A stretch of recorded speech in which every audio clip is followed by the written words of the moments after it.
A notícia que tomou conta dos meios eclesiais católicos romanos no dia de ontem, 5 de julho, foi a da declaração de excomunhão lata sententia do ex-arcebispo Carlo Maria Viganò, diplomata do Vaticano, que serviu em diferentes lugares, e que depois da posse do Papa Francisco como bispo de Roma, colocou-se cada vez mais em uma posição de ruptura com os caminhos da Igreja, declaradamente contra o Vaticano II, contra o Papa Francisco e o modo como ele passou a governar a Igreja. E o ponto fulcral de tudo foi o conceito de sinodalidade. E tudo o que gira ao redor dessa proposta de uma igreja sinodal, onde todos, homens, mulheres, de todas as igrejas, de todos os continentes, sejam sujeitos do ser eclesial. É uma ferida triste e dolorosa, porque quando alguém se coloca fora da igreja, sempre é um a menos. E é um sinal de ruptura na unidade da igreja e da incapacidade de conviver na pluralidade. O fato da declaração de excomunhão lata sententia por motivo de cisma, é sempre bom lembrar, não é a igreja que expulsa, é a pessoa que se coloca fora, se coloca em posição cismática, a igreja apenas reconhece e formaliza e assume as consequências disso.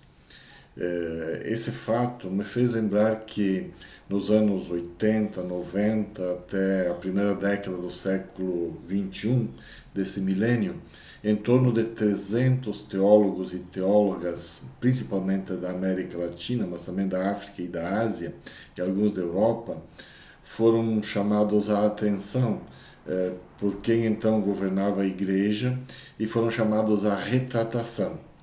Aqui no Brasil, o caso mais famoso foi o do Leonardo Boff, que deixou o estado clerical, mas diferentemente do que alguns insistem em dizer, ele nunca foi excomungado, porque Leonardo Boff, assim como os outros 300 teólogos e teólogas, nunca romperam com a unidade da igreja. Concretamente, nunca deixaram de reconhecer a autoridade dos bispos e do sumo pontífice, mesmo que fossem tolhidos em seu direito de ensinar e em seu direito de falar enquanto católicos, enquanto teólogos e teólogas.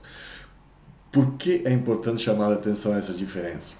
Porque nos teólogos ditos da libertação, então teólogos da inculturação, como é o caso dos asiáticos principalmente, o que eles desejavam era construir a igreja, fazer a igreja dar passos adiante para tornar-se cada vez mais fiel ao Evangelho. Por isso nunca deixaram de reconhecer a autoridade dos bispos e a autoridade do bispo de Roma. Nenhum deles se declarou em ruptura com Roma, ou seja, nenhum deles assumiu uma postura sectária, uma postura herética, uma postura de não reconhecimento da autoridade na igreja. Mas Carlo Maria Viganò o fez. Porque talvez suas críticas ao Vaticano II, suas críticas ao Papa, suas críticas à sinodalidade não tivessem como intenção construir a igreja, mas tivessem outros interesses escusos, pessoais, interesses de grupos culturais, políticos, pessoas que o apoiam e que pensam como ele. Por isso que a grande questão agora que se coloca é como vão agir aqueles que pensam do mesmo modo, da mesma maneira que o Carlo Maria Viganò. Vão seguir no caminho dele, do cisma, do afastamento da igreja, ou vão voltar à comunhão da igreja, vão retratar-se de suas posições e vão retomar o caminho do povo de Deus, de caminhar conjuntamente sob a guia do bispo de Roma e do colegiado episcopal de todo o mundo. É uma questão para se ver, porque seria muito triste se nós tivéssemos na Igreja Católica Apostólica Romana um outro cisma, uma outra divisão, um aumento dessa realidade tão dolorosa que é a quebra da unidade dos cristãos. Vamos ver os próximos passos, vamos ver o que vai acontecer. Todos sabemos a postura do Papa Francisco, que é sempre acolher de volta aqueles que desejam retornar à unidade da Igreja. A bola está do outro lado. com Carlo Maria Viganò, e aqueles que pensam como ele, desde cardeais, bispos, presbíteros, diáconos, leigos e leigas, que também teimam em não reconhecer a autoridade do concílio e teimam em não reconhecer a autoridade do bispo de Roma. Oxalá que essa ferida não aumenta, não cresça, mas seja sanada, curada e a unidade da igreja volte a prevalecer. Um grande abraço a cada um, a cada uma, e não deixem de nos seguir no nosso portal e nas nossas redes sociais.